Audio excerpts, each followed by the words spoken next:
ne saurais débuter cette conférence sans remercier Monsieur Mahmoud Darif, à ma gauche, qui est secrétaire général de la communauté Ahmadiyya, une communauté qui s'intéresse à la promotion des innovations, à la promotion des communautés, d'autres communautés des pays en voie de développement. Et je remercie aussi vous tous qui avez bien voulu répondre positivement à mon appel, à mon invitation. Le thème de ce soir,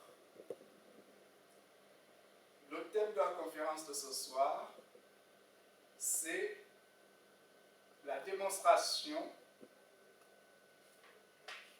et la correction d'erreurs mathématiques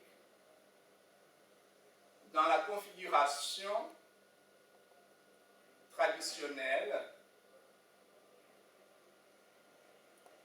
du calendrier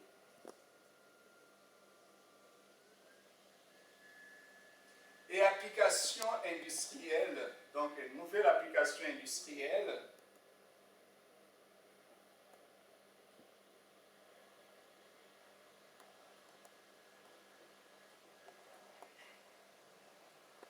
de cette découverte fondamentale. Je dis découverte fondamentale parce que elle découle de la science la plus démocratique du monde qui soit. Je veux dire par là les mathématiques. Parce que tout phénomène physique, si vous ne pouvez pas l'expliquer mathématiquement, il demeure toujours difficile à comprendre. Et il peut s'immiscer toujours des insuffisances, des erreurs. Et au niveau du calendrier, on a toujours cru que le calendrier c'était quelque chose de banal, qu'on ne pouvait pas donc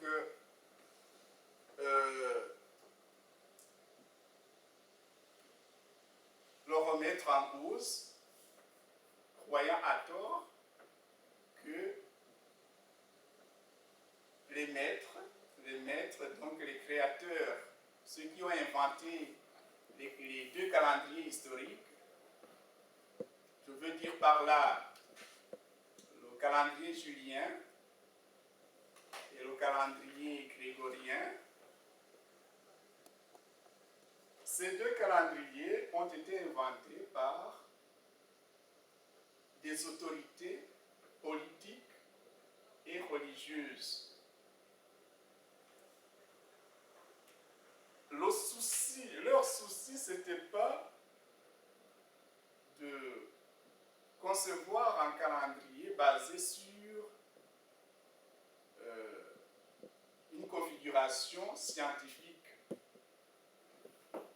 C'est ainsi que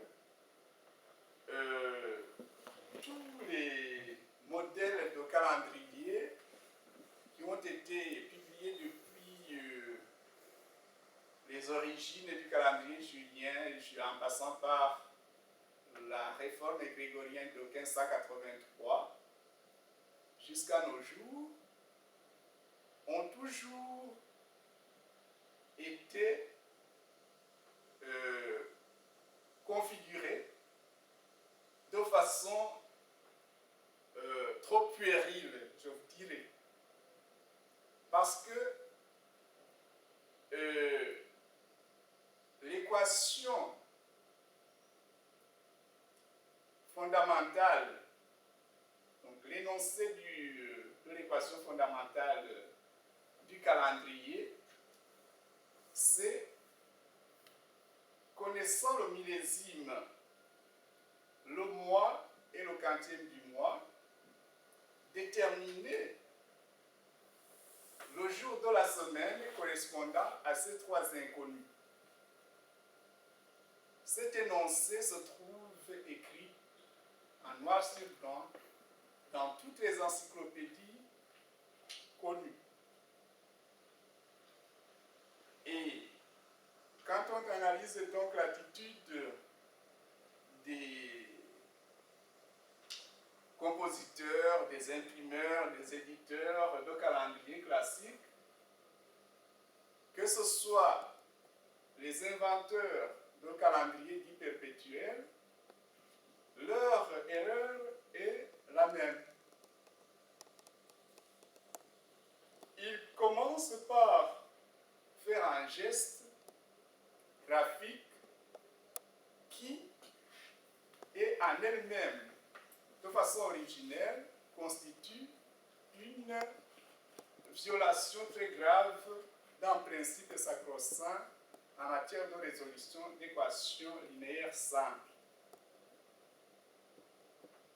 Vous allez chez un imprimeur, vous lui dites, voilà, je cherche, je désire un calendrier.